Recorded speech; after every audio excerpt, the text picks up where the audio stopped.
Hello നമസ്കാരം, it's me കറുപ്പ് sir. അപ്പോൾ ഞാനിന്ന് വന്നിരിക്കുന്ന ഒരു കാര്യം എന്താണെന്ന് വെച്ച് കഴിഞ്ഞാൽ നമ്മുടെ ചുറ്റുപാട് നടക്കുന്ന ഒരു കാര്യമാണ് റാഗിങ് എന്ന് പറയും. അപ്പോൾ ഈ റാഗിങ്ങിനെ പറ്റി പറയാനാണ് വന്നിരിക്കുന്നത്. പക്ഷേ അതിന് മുമ്പ് എനിക്കിതിൻ്റെ ഈ ഒരു ടോപ്പിക്കിനെ പറ്റി സംസാരിക്കാൻ വേണ്ടി കുറച്ചും കൂടെ ഒരു ഇൻട്രസ്റ്റ് തോന്നിപ്പിച്ചൊരു കാര്യം മൈത്രേൻ്റെ ഒരു ഇൻ്റർവ്യൂ ആണ്. മൈത്രേൻ ഒരു ഇൻ്റർവ്യൂവിലൊന്ന് പറഞ്ഞിട്ടുണ്ടായിരുന്നു. അപ്പോൾ അദ്ദേഹത്തിന് ക്ഷണിച്ചപ്പോൾ അദ്ദേഹം കുറച്ച് കാര്യങ്ങൾ പറഞ്ഞു. എന്ന് വെച്ച് കഴിഞ്ഞാൽ മനുഷ്യൻ്റെ പരിണാമപരമായി മനുഷ്യൻ്റെ ഉള്ളിലുള്ള ഈ കാര്യങ്ങളെ പറ്റിയൊക്കെ സംസാരിച്ചു. അപ്പോൾ റാഗിങ് എന്ന് വെച്ച് കഴിഞ്ഞാൽ നിങ്ങൾ മോശമാണെന്ന് നിങ്ങൾ കരുതണം. റാഗിങ് എന്ന് വെച്ച് കഴിഞ്ഞാൽ പക്ഷേ ഒരിക്കലും മോശമല്ല. അതെന്തുകൊണ്ടാണെന്ന് ഞാൻ പറയാൻ പോവുകയാണ്. അതൊരു മനുഷ്യനിലോട്ട് വരുമ്പോൾ അത് ഇതായിരിക്കും. നമ്മുടെ ഈ പറഞ്ഞ ലോയും അതായത് തന്നെ മനസ്സാക്ഷ്യപരമായൊക്കെ നോക്കാൻ തെറ്റായിരിക്കും. പക്ഷേ പരിണാമപരമായും റാഗിങ് എന്ന് പറഞ്ഞാൽ അത്ര തെറ്റുള്ള കാര്യമല്ല. അത് ജീനിൽ കോഡായിട്ട് കിടക്കുന്ന സംഭവമാണ്. അപ്പോൾ ഈ മൈത്ര എന്ന് പറയുന്ന വ്യക്തിയുടെ ഇൻ്റർവ്യൂ കണ്ടപ്പോൾ അതിൽ നിന്ന് എനിക്ക് തോന്നിയ കാര്യമാണ് ഞാൻ പറഞ്ഞത് റാഗിങ്ങിനെ പറ്റി. ഇപ്പോൾ കോളേജ് പഠിക്കുന്ന സമയത്താണ് കൂടുതൽ റാഗിങ് ഇവിടെ സംഭവിക്കുന്നത്. മനസ്സിലായില്ലേ? അപ്പോൾ ഈ റീസണാണ് ഞാൻ ഇപ്പോൾ പറയാൻ പോകുന്നത്. അപ്പോൾ അതിന് മുമ്പേ വീഡിയോ ആദ്യത്തേന്ന് കാണുകയും ജസ്റ്റ് സബ്സ്ക്രൈബ് ചെയ്യുക, ലൈക്ക് ചെയ്യുക, ഷെയർ ചെയ്യുക, ബെല്ലിലേക്ക് അമർത്തുക. അപ്പോൾ അത്രയേ ഉള്ളൂ. പ്രവർത്തിക്കുന്ന പോലെ അതിനകത്ത് ഏറ്റവും ദുർബലനായ ആള് ഏറ്റവും ശൗര്യനായി മാറും. അങ്ങനെ സ്ഥലമുണ്ട്. ഏറ്റവും ദുർബലനായ ആള് ഏറ്റവും മോശമായി മറ്റുള്ളവരോട് പെരുമാറും. കാരണം ഇവരുടെ ബലത്തിൽ ഇവന് അതുവരെ ഉണ്ടായിരുന്ന ഇൻഫീരിയർ ആയിട്ടുള്ള ഫീലിംഗ് മാറി ഇങ്ങോട്ട് നിൽക്കും. അപ്പോൾ ഇതിൽ മൈത്രയും പറയുന്നത് എന്താണ്? ഏറ്റവും ദുർബലപ്പെട്ട ആൾക്കാരാണ് കൂടുതൽ വയലൻ്റ് ആകുന്നത് എന്നാണ് പറയുന്നത്. സത്യം പറഞ്ഞാൽ ഇതേ സംഭവം ഞാൻ എന്തോന്ന് ചെയ്തിട്ടുണ്ട്. കുറച്ച് ദിവസങ്ങൾക്ക് മുമ്പ് 2-3-4 ആഴ്ചകൾക്ക് മുമ്പേ ഞാൻ വീഡിയോ ചെയ്തിട്ടുണ്ട്. എനിക്ക് അങ്ങനെ തോന്നുന്നു. നിങ്ങൾ പോയി എൻ്റെ കമൻറ്റ് ബോക്സ് എൻ്റെ ചാനലിൽ പോയി നോക്കിയാൽ ഇതിനെപ്പറ്റി കൃത്യമായി വീഡിയോ ചെയ്തിട്ടുണ്ട്. അപ്പോൾ ഇത് ഞാൻ ഈ സെയിം പറഞ്ഞ കാര്യം മനസ്സിലായി. ഞാൻ പറഞ്ഞ് സബ് കോൺഷ്യസ് മൈൻഡിൻ്റെ ലോ പറഞ്ഞതിൽ ഇമ്പോർട്ടൻ്റ് അടുത്തൊരു പറഞ്ഞൊരു കാര്യമാണ്. സെൽഫ് റെസ്പെക്റ്റ് എവിടെ കുറയുമോ അപ്പോൾ വയലൻസ് കൂടും. അതേ സംഭവമാണ് മൈത്രയും പറഞ്ഞത്. മൈത്ര എന്ന് പറയുന്ന ഒരാൾ എത്ര ഒബ്സർവ് ഉള്ള ആളാണ് നിങ്ങൾ ചിന്തിച്ചു പോകണം, എത്ര നോളജുള്ള ആളാണെന്ന്. കാരണം ഇത് ചിമ്പാൻസി, ഹുറാങ്കുട്ടാൻ, അതേപോലെ പല നമ്മുടെ ഇതിൽ വേണം എല്ലാ സ്പീഷീസിലും ഉള്ള ഒരു സെയിം ആയിട്ടുള്ള സംഭവമാണ് ഈ പറഞ്ഞ പോലെ എന്തോന്നാണ് റാഗിങ് എന്ന് പറയുന്നത്. അത് മൈത്രയും കൃത്യമായി പറഞ്ഞിട്ടുണ്ട്. ഇപ്പോൾ ഈ മൈത്രൻ ഇവിടെ വീഡിയോ പറയുന്നതിന് മുമ്പേ ഞാൻ പറഞ്ഞിട്ടുണ്ട് എൻ്റെ ചാനലിൽ. നിങ്ങൾ ബാക്കിലടിച്ച് പോയാൽ മതി. ഇത് 2 ദിവസം എന്തോ ആയിട്ട് വീഡിയോകൾ അതിന് മുമ്പേ ഞാൻ പറഞ്ഞിട്ടുണ്ട്. അപ്പോൾ അന്ന് ഞാൻ പറഞ്ഞ കാര്യം പറഞ്ഞപ്പോൾ ഒരുപാട് പേര് എനിക്ക് അറിയുന്ന ചെറിയ ഫ്രണ്ട്സൊക്കെ എൻ്റെ PM വന്ന് മെസ്സേജ് അയച്ചു. എന്ന് വെച്ച് കഴിഞ്ഞാൽ നീ എന്ത് വൃത്തികെട്ടവനാണ്, ഞാൻ എന്ത് വൃത്തികേടാണ് സമൂഹത്തിൽ പ്രചരിപ്പിക്കുന്നത്, ഇത്രയും മനസ്സാക്ഷി ഇല്ലാത്തവനാണോ, അല്ലെങ്കിൽ തന്നെ നീ ഇത്രയും ചെറ്റയാണോ എന്നൊക്കെ ചോദിക്കും. അപ്പോൾ ഞാൻ ചെറ്റിയ മനസ്സാക്ഷി ഇല്ലാത്തവനോ ഒന്നും ഉണ്ടായിട്ടൊന്നുമല്ല. ഇതെന്ന് പറഞ്ഞു കഴിഞ്ഞാൽ നിങ്ങളെന്ന് പറഞ്ഞു കഴിഞ്ഞാൽ ഒരു മനസ്സാക്ഷി ഇല്ലെങ്കിൽ എന്തോന്ന് മനസ്സാക്ഷി എന്ന് പറയുന്ന ആ ഒരു ലൂപ്പിൽ നമ്മൾ നോക്കുകയാണെങ്കിൽ നിങ്ങൾ ഈ പറഞ്ഞതിൽ കറക്റ്റായിരിക്കും. പക്ഷേ പരിണാമപരമായി നമ്മൾ നോക്കുകയാണെങ്കിൽ അവിടെ മനസ്സാക്ഷിക്കും അല്ലെങ്കിൽ തന്നെ കാരുണ്യത്തിന് ഒരു പ്രസക്തിയില്ല. അവിടെ ഫോക്കസ് ചെയ്ത് നമ്മൾ സർവൈവലിന് വേണ്ടി, നമ്മൾ അതിജീവനത്തിന് വേണ്ടിയാണ്. ഒരു മനുഷ്യൻ ഭൂമിയിൽ കുട്ടി ജനിക്കുമ്പോൾ അവന് എന്തൊക്കെ സ്വഭാവം വേണ്ട എന്ന് സബ് കോൺഷ്യസ് മൈൻഡ് പ്രോഗ്രാം ചെയ്ത് വെച്ചിട്ടുണ്ട്. അതൊക്കെയാണ് നമ്മൾ പെരുമാറുന്നത്. അത് നിങ്ങൾ മനസ്സിലാക്കണം. ഈ ഉത്ബോധമന സത്യം പറഞ്ഞാൽ കരുണ, വാത്സല്യം, ദയൊന്നൊന്നുമില്ല. മനസ്സാക്ഷി എന്ന് പറഞ്ഞ സാധനം ലോകത്തുള്ള ആർക്കും ഇല്ല. അത് നിങ്ങൾ മനസ്സിലാക്കണം. അത് മനസ്സാക്ഷി ഉള്ളവനായി പെരുമാറാൻ പഠിപ്പിക്കുന്ന സബ് കോൺഷ്യസ് മൈൻഡാണ്. മനസ്സിലായില്ലേ? അങ്ങനെ അത്രയേ ഉള്ളൂ. അപ്പോൾ നമ്മൾ റാഗിങ്ങിനെ പറ്റി പറയേണ്ട ഒരു കാര്യം ഞാൻ പറഞ്ഞു. മൈത്രയും പറഞ്ഞ അതേ സംഭവം നിങ്ങൾ നോക്കിയാൽ മതി. ഇപ്പോൾ ഏറ്റവും കൂടുതൽ കൊലപാതകങ്ങൾ, ക്രൈമുകൾ, കുറ്റകൃത്യങ്ങൾ ചെയ്യുന്നത് ഞാൻ മൈത്ര നേരത്തെ പറഞ്ഞു. ഏറ്റവും ദുർബലനായിട്ടുള്ള ആൾ എന്തോന്നെയും കൂടുതലും വയലൻസ് കാണിക്കുമെന്ന് പറഞ്ഞു. അതേ സംഭവം ഞാൻ ഇവിടെയും പറഞ്ഞു. എന്ന് വെച്ച് കഴിഞ്ഞാൽ ഇപ്പോൾ നമ്മുടെ സമൂഹത്തിൽ അറിയാം ഏറ്റവും കൂടുതൽ ഗുണ്ടകളും കൊലപാതകികളും ക്രൈമൊക്കെ ചെയ്യുന്ന ആൾക്കാർ കൂടുതൽ നോക്കിക്കഴിഞ്ഞാൽ സമൂഹത്തിലൊരു വിലയില്ലാത്തവരും, എനിക്ക് തന്നെ സമൂഹത്തിൽ ഒരുപാട് ജീവിക്കാൻ സ്ട്രഗിൾ ചെയ്യുന്നവരും അല്ലെങ്കിൽ തന്നെ അങ്ങനത്തെ കാറ്റഗറിയിൽപ്പെട്ട ആൾക്കാരാണ്. മനസ്സിലായില്ലേ? അതിന് വേറൊരു എക്സാമ്പിൾ ഞാൻ പറയുകയാണെങ്കിൽ ഇപ്പോൾ നമ്മൾ കോളനി പ്രദേശങ്ങളിൽ നോക്കിയാൽ മതി. അവിടെ ഞാൻ പറഞ്ഞില്ലേ ഒരുപാട് ആൾക്കാർക്ക് വയലൻസ് കൂടുതലാണ്. കാരണം അവർ ദാരിദ്ര്യം പിടിച്ച ആൾക്കാരാണ്, സമൂഹത്തിൽ റെസ്പെക്റ്റ് കുറഞ്ഞ ആൾക്കാരാണ്, പിച്ചക്കാരെ നമ്മൾ നോക്കിയത് അവർക്ക് ഉള്ളിലൊരു വയലൻസ് ഉണ്ട്. അങ്ങനെ അപ്പോൾ ചിമ്പാൻസിയുടെ ഇടയിൽ നോക്കിക്കഴിഞ്ഞാൽ ഏറ്റവും വീക്കായിട്ടുള്ള ചിമ്പാൻസിക്കായിരിക്കും കൂടുതൽ വയലൻസ്. ചിലപ്പോൾ നമ്മൾ ഈ പറഞ്ഞ രാജാക്കന്മാർ ആൽഫ മിലറ്റുള്ള ചിമ്പാൻസിയെക്കാട്ടി കൂടുതൽ വയലൻസ് ഈ ഏറ്റവും താഴെ കെട്ടി കിടക്കുന്ന ചിമ്പാൻസിക്ക് ഉണ്ടായിരിക്കും. അതാണ് ലൈഫിൽ എത്രത്തോളം അവഗണനയും അല്ലെങ്കിൽ തന്നെ എത്രത്തോളം ലൈഫിൽ പ്രതിസന്ധിയോടെയും കടന്നുപോയ അല്ലെങ്കിൽ തന്നെ ഭയങ്കര ഇതായിട്ട് കടന്നുപോയ ആൾക്ക് സെൽഫ് റെസ്പെക്റ്റ് വളരെ കുറഞ്ഞ രീതിയിൽ അടിമത്തത്തോടെ കടന്നുപോയ ആൾക്കാർക്കൊക്കെ വയലൻസ് കൂടും. അഡോൾഫ് ഹിറ്റ്ലർ ഞാൻ നേരത്തെ വീഡിയോട്ടൊക്കെ രാജ്യം പറഞ്ഞു അഡോൾഫ് ഹിറ്റ്ലറിൻ്റെ കാര്യം. അഡോൾഫ് ഹിറ്റ്ലറിൻ്റെ സെയിം സിറ്റുവേഷൻ ആയിട്ട് സംഭവിച്ചത്. മൈത്ര നിങ്ങൾ കോമാളിയാണ് മറ്റൊക്കെ പറയേണ്ട കാര്യമില്ല. ഇത്രയും നല്ല ഡീറ്റെയിലായിട്ടുള്ള ഒരു വിവരമുള്ള മനുഷ്യൻ പറയണതൊക്കെ നിങ്ങൾക്ക് അങ്ങനെ തോന്നും. പക്ഷേ ശരിക്ക് മൈത്ര എന്ന് പറഞ്ഞാൽ വളരെ ഒരു നല്ല ഒബ്സർവുള്ള ആളാണ്. അപ്പോൾ ഇതൊക്കെ ഞാൻ പറഞ്ഞൊരു എക്സാമ്പിളാണ്. അപ്പോൾ ഇതൊന്നും പറഞ്ഞു കഴിഞ്ഞാൽ അങ്ങനെയാണ്. അപ്പോൾ എന്താണ് ഇവിടെ സംഭവം? ഒന്നാമത്തെ കാര്യം, ഇപ്പോൾ നമുക്കൊരു പ്രഷർ കുക്കർ പോലെ ഒരുപാട് പ്രഷർ ഇങ്ങനെ അമർത്തി വെച്ചിരിക്കുന്ന പോലെയാണ് സംഭവം. നമുക്ക് ഒരുപാട് അച്ചീവ് ചെയ്യാൻ കാണുമായിരിക്കും. ഇപ്പോൾ നമ്മളെക്കാട്ടിയും ഒരുപാട് മുന്നേറി നിൽക്കുന്ന ആൾക്കാരെ കാണുമ്പോൾ ഉള്ളിലൊക്കെ അതെന്തോ നമുക്കത് അവർ അത്രയാവാൻ പറ്റാത്തതിൻ്റെ ഒരു പ്രഷർ നമ്മുടെ ഉള്ളിൽ ഇങ്ങനെ കിടക്കും.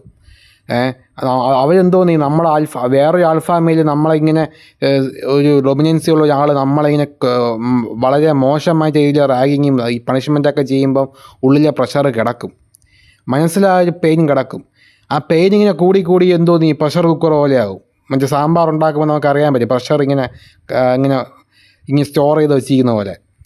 ഒരു പ്രത്യേക പോയിൻ്റ് ആകുമ്പോൾ ഭയങ്കര വയലൻ്റ് ആകും. ഇൻട്രോവേർട്ടുകൾ നിങ്ങൾ നോക്കി, ഒരുപാട് ഇൻട്രോവേർട്ടുകൾ നമുക്ക് കാണാം. ഇപ്പോൾ കഴിഞ്ഞ പ്രാവശ്യം കൊലപാതകം നടത്തിയ അഫ്നാൻ എന്ന് പറയുന്ന വ്യക്തി ഇൻട്രോവേർട്ടാണ്. അപ്പോൾ അയാളെ പറ്റി അന്വേഷിച്ചപ്പോൾ സത്യം പറഞ്ഞാൽ നാട്ടുകാർക്കോ വീട്ടുകാർക്കോ അല്ലെങ്കിൽ തന്നെ തൊട്ടടുത്തുള്ള ആർക്കും ഒന്നും അറിയത്തില്ല ഇവ ആരാണ് എന്താണെന്നും. നോക്കുമ്പോൾ പാവം പിടിച്ച പയ്യൻ. പക്ഷേ അയാളാണ് സത്യം പറഞ്ഞാൽ സഹോദരനെയും വീട്ടുകാരെയൊക്കെ ചുറ്റി കൊണ്ട് അടിച്ച് ഇട്ടിട്ട് പോയവൻ. എല്ലാ ഇൻട്രോവേർട്ടും അങ്ങനെയാണെന്നല്ല ഞാൻ പറയുന്നത്. പക്ഷേ ഈ പ്രഷർ അമർത്തി വയ്ക്കുന്ന ആൾക്കാരുണ്ട്. എല്ലാ നിങ്ങൾ സൂക്ഷിക്കണം, നിങ്ങളുടെ കൂട്ടത്തിൽ ഇൻട്രോവേർട്ടിൽ ആരെങ്കിലുമൊക്കെ ഉണ്ടെങ്കിൽ ഇപ്പം നമുക്ക് പറയാൻ പറ്റില്ല നല്ലത്. ചില ഇൻട്രോവേർട്ടുകൾക്ക് വയലൻസ് കൂടുതലായിരിക്കും. നമ്മളവിടുത്തെ പോയി ഇടപെടുമ്പോൾ നല്ല പണി കിട്ടും. അവരെന്തെങ്കിലും മോശമായിട്ട് പെരുമാറിക്കഴിഞ്ഞാൽ ഒരു തക്കം കിട്ടുകയാണെങ്കിൽ നല്ല പണി പണിഞ്ഞിട്ട് പോകും. അപ്പോൾ സാധാരണ ഒരാളെ നമ്മൾ നോക്കാൻ പാടില്ല അങ്ങനെ. അപ്പോൾ അതുപോലെയാണ് നിങ്ങൾ വയലൻസിൻ്റെ ഒരു പ്രത്യേക സംഭവമുണ്ട്. സഹകരണം ഇല്ലാത്തവർക്ക് ഇതേപോലെ എന്തോ വയലൻസ് ഉണ്ടാകും. അപ്പോൾ റാഗിങ്ങിലോട്ട് നമ്മൾ ഡീറ്റെയിലേക്ക് വരികയാണെങ്കിൽ നമ്മൾ കോളേജ് കാലങ്ങളിലൊക്കെ സത്യം പറഞ്ഞു കഴിഞ്ഞാൽ നമ്മുടെ കാട്ടിയും താഴ്ന്നു കിടക്കുന്ന ആൾക്കാർ എന്തോ ചെയ്യാനും അവരെ വീണ്ടും തളർത്താനും, നമ്മുടെ കാട്ടി മുകളിൽ കിടക്കുന്ന ആൾക്കാരെ നമ്മൾ വീണ്ടും അവരെ വലിച്ച് താഴെ ഇടാനും എന്തോ നമ്മുടെ ഉത്ഭുതം അനുസരിച്ച് പ്രത്യേക സംഭവം തന്നെ ഉണ്ട്. മനസ്സിലായില്ലേ? ഇപ്പോൾ നിങ്ങൾക്ക് ഒരു പിച്ചക്കാരനെ കണ്ടു, നമ്മൾ എന്തോ ചെയ്തിട്ടുണ്ട്, പൈസ കൊടുത്ത് അവർ സഹായിക്കുന്നുണ്ട്. കാരണം ഇതെന്ന് പറഞ്ഞു കഴിഞ്ഞാൽ പാവങ്ങളെ സഹായിക്കണമെന്നുള്ള കാര്യം മതങ്ങളും ഗ്രന്ഥങ്ങളും പല കാര്യങ്ങളും പറഞ്ഞ് പഠിപ്പിക്കുന്നത് അത് കോൺഷ്യസ് മൈൻഡിൽ സ്റ്റോർ ചെയ്യും.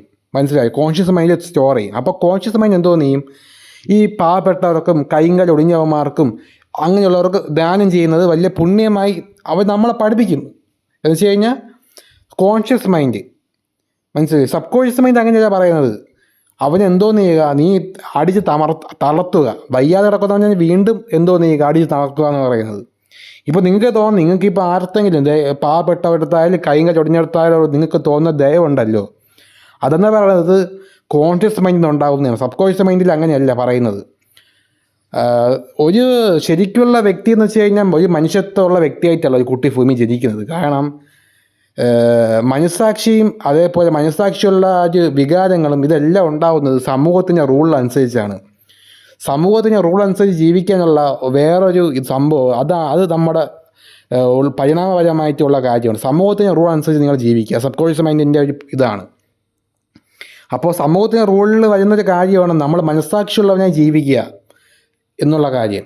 അപ്പോൾ മനസ്സാക്ഷി ഉള്ളവനായി ജീവിക്കാൻ വേണ്ടി നമ്മുടെ ഉൾവതനുസരിച്ച് തോന്നിപ്പിക്കുകയും ചെയ്യും. അപ്പോൾ മനസ്സാക്ഷിയുള്ളവനായി പെരുമാറാനുള്ള സിമ്പതി, അതേപോലെ തന്നെ മനസ്സാക്ഷി ബോധം, ഇതൊക്കെ subconscious mind subconscious mind conscious mind തോന്നിപ്പിക്കും.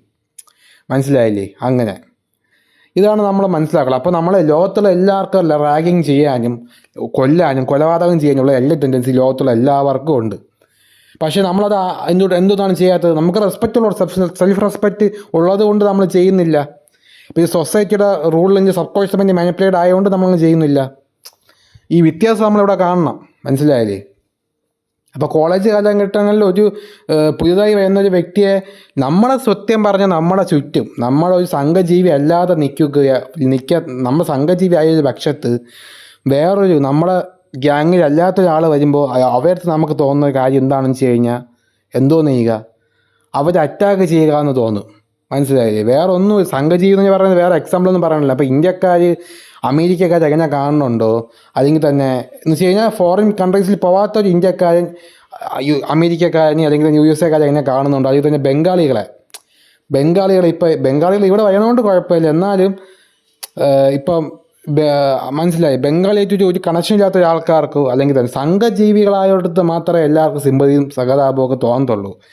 അത് സംഘജീവികളാണ്. ഇപ്പോൾ ഒരു കൂട്ടായ്മ ജീവിക്കുന്ന സ്ഥലങ്ങളിൽ മാത്രം ഉപയോഗിക്കാൻ പറ്റുന്ന സംഭവമാണ് ഈ പറയുന്ന പോലെ സംഭവങ്ങളൊക്കെ. അപ്പോൾ ഈ റാഗിങ്ങിൻ്റെ കേസിൽ വരികയാണെങ്കിൽ അങ്ങനെയാണ്, നമ്മളെക്കാട്ടിയും താഴ്ന്നു കിടക്കുന്നവനെ വീണ്ടും വീണ്ടും അടിയിൽ താഴ്ത്താൻ വേണ്ടി ഉൾബോധ മനസ്സ് പ്രേരിപ്പിക്കും. അതിൻ്റെ ഒരു എക്സാമ്പിൾ റാഗിങ് എന്ന് പറയുന്നത്. അപ്പോൾ ഇതെന്ന് പറയുന്നത് നമ്മുടെ നമ്മളെന്ന് പറഞ്ഞു കഴിഞ്ഞാൽ നമ്മുടെ സെൽഫിഷിൽ മാത്രമാണ് നമ്മൾ സബ് കോൺഷ്യസ് മൈൻഡ് ഫോക്കസ് ചെയ്യുന്നത്. അത് നിങ്ങൾ മനസ്സിലാക്കണം.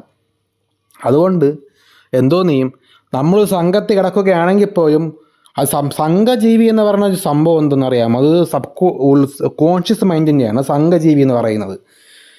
സബ് കോൺഷ്യസ് മൈൻഡിൽ അങ്ങനെയല്ല. സബ് കോൺഷ്യസ് മൈൻഡ് എന്ന് പറയുന്നത് ഒരു ഇൻഡിവിജ്വലാണ്. നിങ്ങളെന്ന് പറഞ്ഞ മനുഷ്യനാണ്, ഒറ്റ മനുഷ്യനാണ്. ആ ഒരു വ്യത്യാസമുണ്ട്. ഞാനീ പറയുന്ന കാര്യമൊന്നും അല്ലെങ്കിൽ തന്നെ വലിയ ബുക്കൊന്നും വായിക്കുന്ന ആളൊന്നുമല്ല ഞാൻ. അല്ലെങ്കിൽ തന്നെ വലിയ ചിമ്പാൻസി ചരിത്രങ്ങളൊന്നും എനിക്കൊന്നും അറിയത്തില്ല. ചിമ്പാൻസിയുടെ ചരിത്രങ്ങളോ അല്ലെങ്കിൽ തന്നെ അവരുടെ ഇതൊന്നും പറ്റിയൊന്നും എനിക്ക് വളരെ ലിമിറ്റായിട്ടുള്ള അറിവ് മാത്രമേ ഇരിക്കുള്ളൂ. പക്ഷെ ഞാൻ പഠിച്ചത് എന്താണെന്ന് വെച്ച് കഴിഞ്ഞാൽ സമൂഹത്തിൽ നിന്ന് എനിക്ക് കിട്ടിയ ഒരു നോളജ് വെച്ചിട്ടാണ്. നമുക്കെന്ന് വെച്ച് കഴിഞ്ഞാൽ ഒബ്സർവ് ചെയ്യാനുള്ള ഇതാണ്. എന്നും പറഞ്ഞ് നമ്മളാരെയും ഉപദ്രവിക്കുകയോ അല്ലെങ്കിൽ തന്നെ വയലൻസ് ഉണ്ടാക്കുമെന്നൊന്നുമല്ല ഞാൻ പറയുന്നത്. പക്ഷേ നമുക്ക് ഒബ്സർവേഷൻ കൂടുതലാണ്. എല്ലാം നമ്മളിതിന് കണ്ട് പഠിക്കും. ഇതാണ് സംഭവം. അപ്പോൾ നമുക്ക് കിട്ടുന്ന നോളജ് നിങ്ങളടുത്ത് പറയുന്നേ ഉള്ളൂ.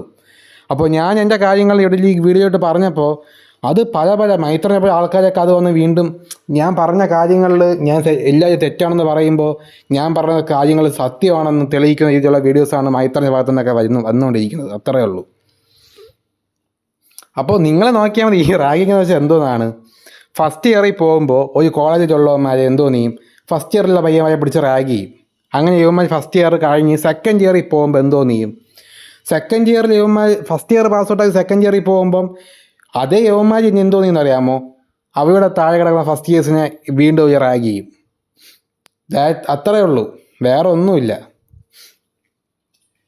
അങ്ങനത്തെ ഒരുപാട് കാര്യങ്ങളുണ്ട്.